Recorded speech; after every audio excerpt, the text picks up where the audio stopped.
Panos, welcome back to Denmark. You've just been to Athens lately to do a TED Talk.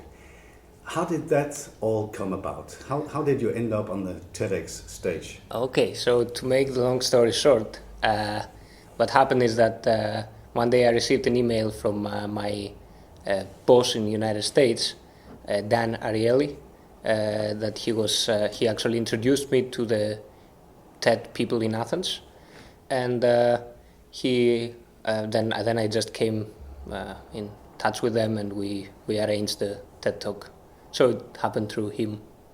I guess that the second step was that they liked my research interests. They were very interested in that part, and that helped quite a lot. What did you know about TED as an organization before you came into contact? Almost everything. Almost everything. So what was your first thought when they asked you to actually come and give a TED Talk? That is great.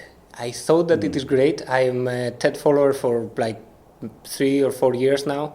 I've watched most of the talks, many talks, and I find it extremely interesting, especially this combination of scientific research and popularization of science, that you have to make it quite simple and relevant to the people. So I'm a very big fan of TED. Yes, the TED audience is a mixed audience. They come from various backgrounds. It's not your usual scientific audience necessarily. How does that affect the way you talk about your work? It is very different than our academic audience. It becomes even more difficult because during the talk you have actually two audiences. The small audience, which was about 1,500 people in Athens, and then you have the big audience, so actually the rest of the world who watch the TED Talk on YouTube. So it is very different. You have to make your statements clear and relevant, as I said before. You cannot be very sciencey. Yeah. So is that a painful process for a scientist to dumb it down, as it were? It is. Or how do you look at that?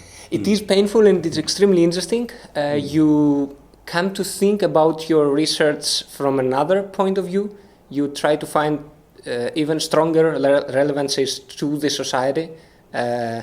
Usually we scientists are thinking a little bit within the box, and we are trying to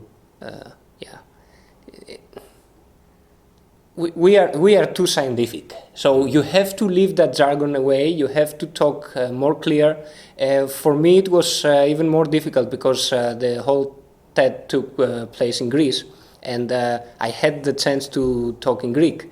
The reason why I didn't do it is because I just cannot. I feel like weird speaking in Greek when it comes to my science, because I don't really know the words very well, and they sound to me a little bit of weird. So when I talk about trust and cooperation and coordination and experimental, it doesn't sound right in Greek. It doesn't sound right in Greek, no, because I studied in Denmark. I studied in English, so even though it was weird. So I had to talk in English, and I hope that's okay with my Greek fellows. But you were given a choice? Yes. They asked me in which language I'm going to do it, and I tried Greek by myself in the beginning, and it just sounded so foreign to me. I speak very good Greek, but not when it comes to science. It sounds weird, to me. So you did the talk in English? I did the talk in English, yeah. So what is it like? Take us to the actual venue.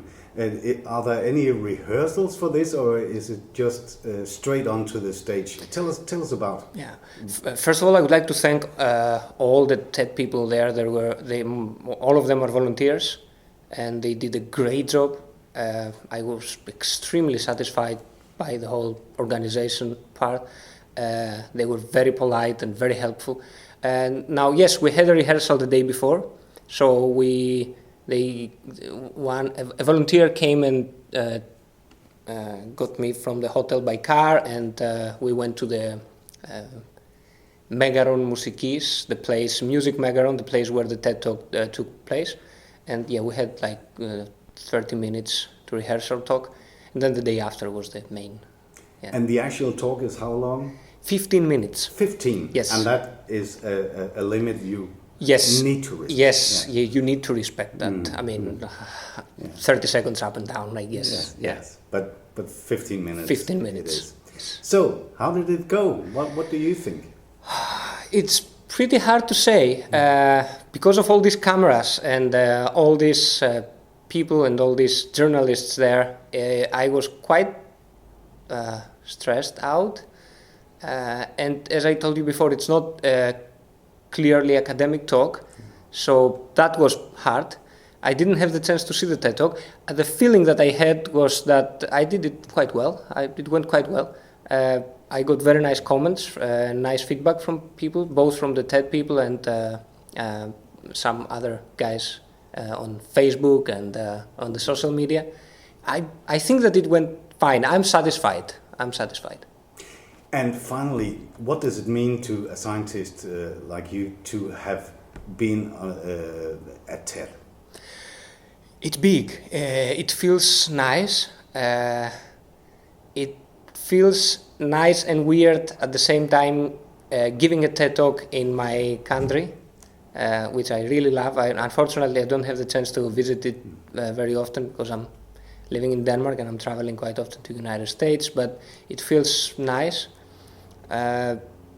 It is good both for personal reasons because it's great for for my curriculum vitae, for example, but also TED is a very nice step towards making your science popular in a good way. So my scientific